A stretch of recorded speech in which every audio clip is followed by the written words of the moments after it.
రావణుని సంహరించిన అనంతరం అయోధ్యలో సత్యం, ధర్మం, శాంతి రాజ్యాలు పునఃస్థాపించబడ్డాయి. శ్రీరాముడు రాజ్యాన్ని పరిపాలించాడు. ప్రజలకు న్యాయం, భద్రత, ఆనందం మరియు శాంతిని ప్రసాదించాడు.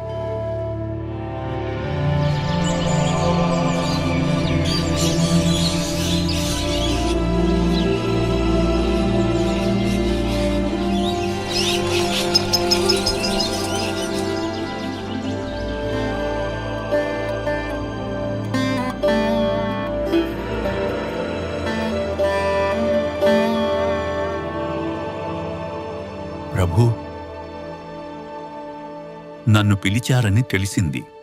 అవును నారద, నా ఈ మానవ రూపం ముగింపుకు చేరుకుంటోంది. యమధర్మరాజుకు సమాచారం ఇవ్వాల్సిన సమయం వచ్చింది.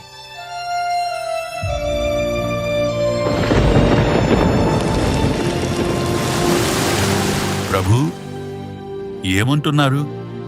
మీలేని ఈ అయోధ్య ప్రతి రూపానికి ముగింపు తప్పదు నారద. ధర్మం స్థాపించబడింది. నా కార్యం పూర్తయింది. మీ ఆజ్ఞ ప్రభు.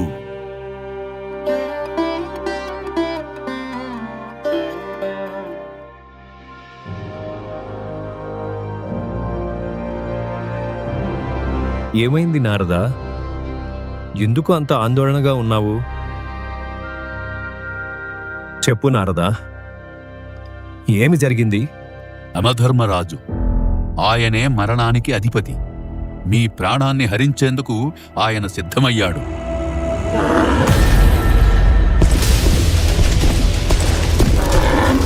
అతని ప్రతి అడుగుకు నేల కంపించింది. సర్వం ఊపిరి బిగబట్టింది.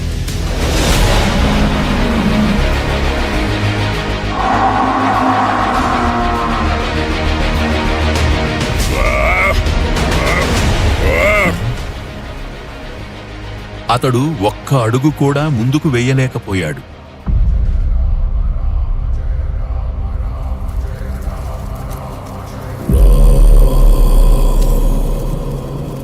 రఘునందన రఘునందన రఘువర సేవన రఘుపతి ఛాయన.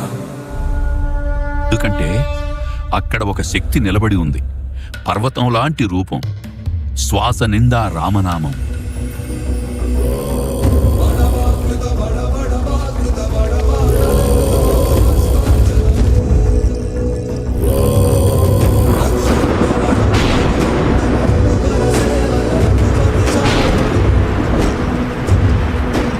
అతని ముందు మరణమైనా, దేవతలైనా, 3 లోకాల శక్తులైనా నిలవలేవు.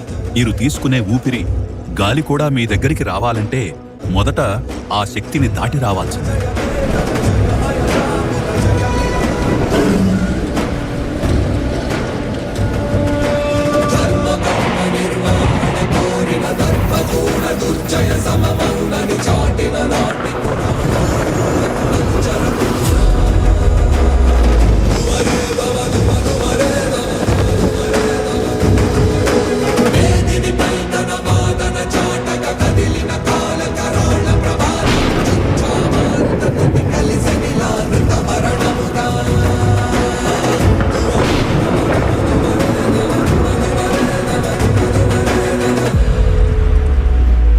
యమధర్మరాజు మీ ప్రధాన ద్వారం కాదు కదా, కనీసం అయోధ్యలోకి కూడా ప్రవేశించలేకపోయాడు.